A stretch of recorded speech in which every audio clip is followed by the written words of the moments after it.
বাংলাদেশ বেতার রাজশাহী। এখন শুনবেন স্থানীয় সংবাদ। আসসালামু আলাইকুম। বাংলাদেশ বেতার রাজশাহী স্থানীয় সংবাদ পড়ছি নূরজাহান বন্যা। দ্বন্দ্বে কোনো আনন্দ নাই, আপোষ করো ভাই, লিগ্যাল এইড আছে পাশে, কোনো চিন্তা নাই।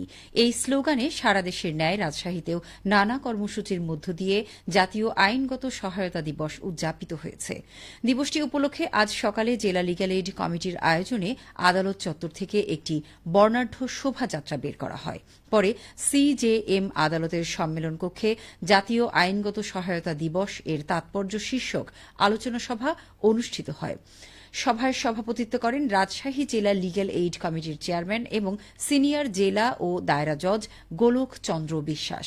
এ সময় বক্তব্য রাখেন রাজশাহী অ্যাডভোকেট বারের সভাপতি আবুল কাশেম, মহানগর দায়রা জজ আদালতের পাবলিক প্রসিকিউটর আলী আশরাফ মাসুম। এছাড়াও আইনি সহায়তা দানকারী বিভিন্ন বেসরকারি সংস্থার প্রতিনিধিরাও আলোচনায় অংশ নেন। এদিকে নওগাঁর ধামইরহাটে জাতীয় আইনগত সহায়তা দিবস পালিত হয়েছে। নওগাঁর ধামইরহাট উপজেলা প্রশাসনের আয়োজনে র্যালি ও আলোচনা সভা অনুষ্ঠিত হয়। আজ সকালে উপজেলা প্রশাসন চত্বর থেকে একটি র্যালি ধামইরহাটের প্রধান সড়ক প্রদক্ষিণ করে। র্যালি শেষে ভারপ্রাপ্ত নির্বাহী কর্মকর্তা জেসমিন আক্তারের সভাপতিত্বে উপজেলা সভাকক্ষে একটি আলোচনা সভা অনুষ্ঠিত হয়। সভায় সরকার কর্তৃক আর্থিকভাবে অসচ্ছল, অসহায়, সম্বলহীন এবং আর্থসামাজিক কারণে বিচার প্রাপ্তিতে অসমর্থ ব্যক্তিকে ধরন অনুযায়ী আইন সহায়তা বিষয়ক বিশদ আলোচনা করা হয়। নাটোরের জেলা লিগ্যাল এইড অফিস অসহায় মানুষকে আইনগত সহযোগিতা প্রদান করছে। তাদের পরম আস্থার ঠিকানা হয়ে উঠেছে লিগ্যাল এইড কার্যক্রম নিয়ে এখন শুনুন আমাদের নাটোর জেলা সংবাদদাতার একটি বিশেষ প্রতিবেদন। আইনগত পরামর্শ প্রদান, নিয়মিত মামলার পাশাপাশি বিকল্প বিরোধ নিষ্পত্তির মাধ্যমে আইনগত সহায়তা প্রদান করছে নাটোরের জেলা লিগ্যাল এইড অফিস। সিংড়া উপজেলার গৃহবধূ রূপালী খাতুন তালাকের পরে সন্তানের ভরণ পোষণ খরচের জন্য শরণাপন্ন হন লিগ্যাল এইড অফিসের। এই অফিসের মাধ্যমে রূপালী খাতুন তার সন্তানের জন্য মাসে ২,০০০ টাকা করে পাচ্ছেন। তিনি বলেন, লিগ্যাল এইডের মাধ্যমে আমি আমার বাচ্চার অধিকার ফেরত পাইছি। সিনিয়র সহকারী জজ এবং জেলা লিগ্যাল এইড অফিসার ইসমত আরা তুষি বললেন, জাতীয় লিগ্যাল এইড সার্ভিসেস অর্গানাইজেশনের নেতৃত্বে ও মাননীয় সিনিয়র জেলা ও দায়রা জজ স্যার মহোদয়ের প্রত্যক্ষ দিক নির্দেশনায় নাটোর জেলা লিগ্যাল এইড অফিস নানা সীমাবদ্ধতার মধ্যেও ৫৫১টি পরামর্শ প্রদান করেছেন। এমনকি ২৫৩টি আপোষ মীমাংসার মাধ্যমে আবেদন বা বিরোধ নিষ্পত্তি করেছেন। এ পর্যায়ে জেলা লিগ্যাল এইড অফিস কর্তৃক ৫১৯টি মামলা বিভিন্ন আদালতে চলমান। ৪৬,৭২,৯৯৯ টাকা উত্তোলন করে দেওয়া হয়েছে সুবিধাভোগী মানুষদের।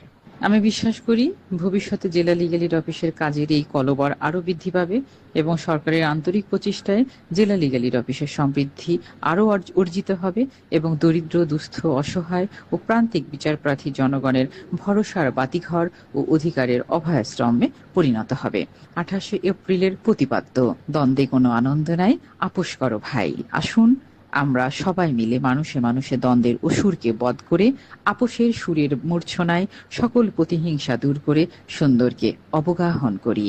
আগামীতে সেবা প্রত্যাশী মানুষকে আইনগত সুরক্ষা প্রদানের মাধ্যমে ন্যায় বিচার প্রতিষ্ঠা পাবে, ভরসার বাতিঘর হয়ে উঠবে নাটোরের জেলা legal aid office. Faraji Ahmad Rafiq Babon, Natore জেলা সংবাদদাতা, বাংলাদেশ বেতার, রাজশাহী।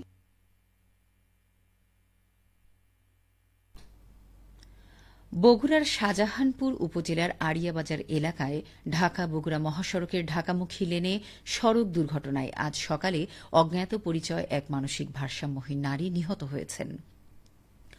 পুলিশ ও স্থানীয় সূত্রে জানা গেছে, নিহত নারী দীর্ঘদিন ধরে ওই এলাকায় ঘোরাফেরা করছিলেন। তার নাম পরিচয় নিশ্চিত করা সম্ভব হয়নি। প্রত্যক্ষদর্শীরা জানান, ভোরের দিকে দ্রুতগতির একটি যানবাহন ওই নারীকে ধাক্কা দিয়ে দ্রুত পালিয়ে যায়। এতে ঘটনাস্থলেই তাঁর মৃত্যু হয়। নওগাঁয় চলতি বোরো মৌসুমে সরকারিভাবে ধান সংগ্রহের উপজেলা ভিত্তিক বিভাজন সম্পন্ন হয়েছে। জেলার 11টি উপজেলা থেকে মোট 13,727 মেট্রিক টন ধান সংগ্রহের লক্ষ্যমাত্রা ঠিক করা হয়েছে। 31 আগস্ট পর্যন্ত নিবন্ধিত কৃষকরা নির্ধারিত 36 টাকা কেজি দরে গুদামে ধান বিক্রি করতে পারবেন। খাদ্য বিভাগ জানিয়েছে, চলতি মৌসুমে নওগাঁ জেলায় বোরো ধানের উৎপাদন লক্ষ্যমাত্রা ধরা হয়েছে 13,43,035 মেট্রিক টন। এই লক্ষ্যমাত্রার সাথে সামঞ্জস্য রেখে সদর উপজেলায় 1,312 মেট্রিক টন, আত্রায়ে 1,335 মেট্রিক টন, রানীনগরে 1,338 মেট্রিক টন, বদলগাছিতে 838 মেট্রিক টন, মহাদেবপুরে 2,021 মেট্রিক টন, পত্নীতলায় 1,394 মেট্রিক টন, ধামইরহাটে 1,341 মেট্রিক টন, সাপাহারে 415 মেট্রিক টন, পোরশায় 657 মেট্রিক টন, মান্দায় 1,409 মেট্রিক টন ও নিয়ামতপুর উপজেলায় 1,667 মেট্রিক টন ধান সংগ্রহ করা হচ্ছে। সবশেষে আবহাওয়া। আজ রাজশাহীতে সর্বোচ্চ তাপমাত্রা ছিল 28.8 ডিগ্রি এবং সর্বনিম্ন 23.6 ডিগ্রি সেলসিয়াস। বিকেল 3টায় বাতাসে আপেক্ষিক আর্দ্রতার পরিমাণ ছিল 67%। রাজশাহী ও পার্শ্ববর্তী এলাকায় আজ সূর্যাস্ত সন্ধে 6:33। সংবাদ শেষ হল। আমাদের পরবর্তী স্থানীয় সংবাদ সন্ধে 7টায়।